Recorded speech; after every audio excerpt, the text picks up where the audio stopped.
ఒకటి చూసా. సరే గత 2-3 రోజుల నుంచి మీరు అందరూ చూసి ఉంటారు. నేను లేటుగా చూసా.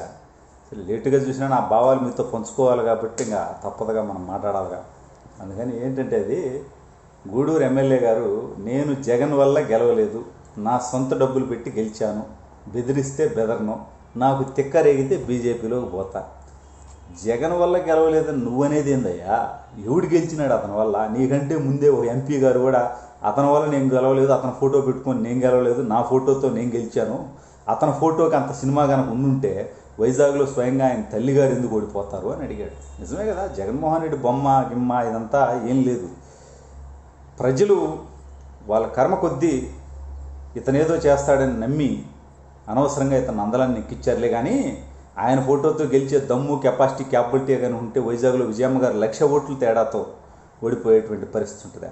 ఇల్లు దాటి రాని ఆవిడ్ని ఈయన రాజకీయ ప్రయోజనాల కోసం వైజాగ్లో ఎంపీగా పోటీ చేపిస్తే రాజశేఖర రెడ్డి గారి భార్య అనే అభిమానం కూడా లేకుండా, జగన్మోహన్ రెడ్డి గారి తల్లి అనే అభిమానం లేకుండా వైజాగ్ వాళ్ళు 1,00,000 ఓట్లతో ఓడిస్తారు. సరే, ఆ పగ తీర్చుకోవడానికే ఇప్పుడు రాజధాని అక్కడ పెడుతున్నాడు అనే టాక్ కూడా ఉంది మార్కెట్లో. సరే, అవన్నీ మనకు తెలియదు, వాడి జోలికి మనం బోధించుకోవట్లా. ఇక ఇతను మాట్లాడితే నిత్యం ఈ పార్టీ వాళ్ళు లోకేష్ బాబు ఓడిపోయాడు. మరి నాయన, లోకేష్ బాబు ఓడిపోవటం రాజకీయంగా వెనకబడిపోవటం అయితే, మీ తల్లిగారు ఓడిపోయారు, దాన్ని ఏమంటారు? 1,00,000 ఓట్ల మెజార్టీతో ఓడిపోయారు. మీ బాబాయ్ గారు ఓడిపోయారు స్వయంగా ఎమ్మెల్సీగా సొంత జిల్లాలో, దాన్ని ఏమనాలి?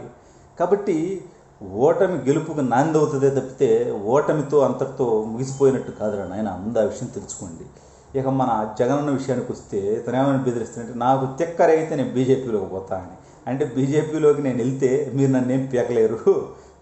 అపోజిషన్ పార్టీలో ఉన్న వాళ్ళంటే, టీడీపీ వాళ్ళంటే ఏదన్నా కేసులు అంటారు, బెదిరిస్తారు, వ్యాపారాలు మూసేపిస్తారు, ఇవన్నీ చేసి పార్టీలో జాయిన్ చేసుకుంటారు. కానీ బీజేపీలోకి పోతే మీరు నా ఏక కూడా పీకలేరు, అందుకని నేను బీజేపీలోకి పోతా, మీరు ఏం పీకుతారు అని అడుగుతున్నాడు అతను. దానికి సమాధానం చెప్పేటువంటి దమ్ముందా మీకు? రఘురామకృష్ణరాజు గారిని డిస్క్వాలిఫై చేపిస్తామని విశ్వ ప్రయత్నాలు చేస్తారు. మీ పార్టీలో జాయిన్ అయిన 4 ఎమ్మెల్యేలను డిస్క్వాలిఫై చేసేటువంటి తికానా మీకు లేదు. కానీ మీ పార్టీ నుంచి పోయిన ఎంపీని మాత్రం మీరు డిస్క్వాలిఫై చేయమని మీరు కేంద్రంలో పోరాటం చేస్తారు. ఇంత నిస్సిగ్గుగా డబుల్ స్టాండర్డ్స్ ప్లే చేయడానికి సిగ్గు అనిపించట్లేదా ఈ వైసీపీ వాళ్ళకి అని నాకు అర్థం కావట్లే. మరి ఎందుకంటే అందరికీ ఒకే రూల్ ఉండాలి కదా. అక్కడ రఘురామకృష్ణరాజు గారిని డిస్క్వాలిఫై చేయాలంటే ఇక్కడ మీ పార్టీలో చేరినటువంటి 4 ఎమ్మెల్యేలను కూడా డిస్క్వాలిఫై చేయండి. మగాళ్ళలాగా వాళ్ళకి ఎలక్షన్ పెట్టండి, ఎలక్షన్కి వెళ్ళండి, గెలిపించుకోండి హ్యాపీగా. అంతేగాని ఈ ఎలక్షన్ అంటేనే మీకు భయం అయిపోయాను. నాకు అర్థం కాలేదా? మొన్నటిదాకా ఉత్సాహపడుతుంది, ఇప్పుడేమో జనంలో వచ్చిన తిరుగుబాటు చూసి ఎలక్షన్ పెట్టాలంటే భయపడేటువంటి పరిస్థితి వచ్చా మీ అన్నకి. మీ అన్నకి ఎప్పుడు ధైర్యం ఉంది కనుక చెప్పు. జైల్లో పోతే మళ్ళీ కాంగ్రెస్ వాళ్ళు కాళ్ళు కొట్టుకొని బయటకు వచ్చా, ఇప్పుడు మళ్ళీ జైల్లోకి పోతా అనే భయంతో బీజేపీ వాళ్ళు కాళ్ళు కొట్టుకుంటుండే. ఇతని జీవితంలో ఓ పెద్ద ధైర్యవంతుడు, పోటుగాడు, పుష్కుడు అని అనొద్దు. ప్రజల కర్మ కొద్దీ, ప్రజల టైం బాడయ్యి ఇతనేదో చేస్తాడని నమ్మి ప్రజలు ఓట్లు వేస్తే ప్రజల గ్రాచారం కొద్దీ అతను ముఖ్యమంత్రి అయ్యాడు తప్పితే ఇతను ఓ పోటుగాడు ఏం కాదు. ఇతని జీవితంలో ఓ పెద్ద మాసు గీసు ఏమి లేదు. అతని దగ్గర పెద్ద సబ్జెక్ట్ ఏం లేదు. ఏం సబ్జెక్ట్ ఉంది? పేపర్ చూసి చదవాలంటేనే 10 నిమిషాలు చదవాలంటేనే 10 తప్పులు చదువుతాడు. అమ్మ చెక్కలు, విచిత్రమైన భాషలో నిరారక్షత, గుండోరు, ఏంది నాకు అర్థం కాల. వీళ్ళు అంటారు లోకేష్ గారిని మంగళగిరిని మందలగిరి అన్నాడు, జయంతిని వర్ధంతి చేశాడు.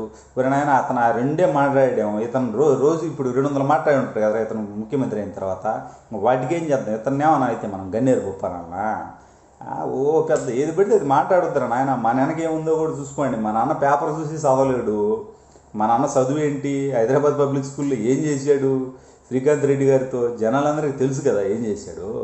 ఫైనల్గా అసలు నీ డిగ్రీ ఏంటంటే కూడా సరిగా చెప్పుకోలేని పరిస్థితి అతనిది. స్టాన్ఫర్డ్లో MBA చేసినటువంటి పరిస్థితి లోకేష్ గారిది. కాబట్టి ఇష్టానుసారం మాట్లాడొద్దురా. మేము కూడా అంతకంటే ఎక్కువ మాట్లాడగలం. మంత్రులు కూడా లేస్తే బూతులు మాట్లాడటం. ఏమయ్యా బూతులు మాకు రాదా?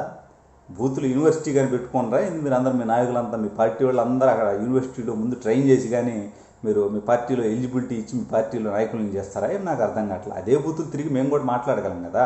కానీ మాట్లాడలేదంటే మాకు సంస్కారం ఉంది కాబట్టి మాట్లాడట్లా. సరే, ఇతని గురించి ఎంత మాట్లాడుకుంటా పోతే కంటిన్యూషన్లో ఉంటుందిలే. కానీ రోజువారీగా మాట్లాడాలిగా. వాళ్ళకి ఎంతకంటే పెద్ద న్యూస్ ఏం లేదు. ఏం మాట్లాడతాం, ఉంటాం మరి.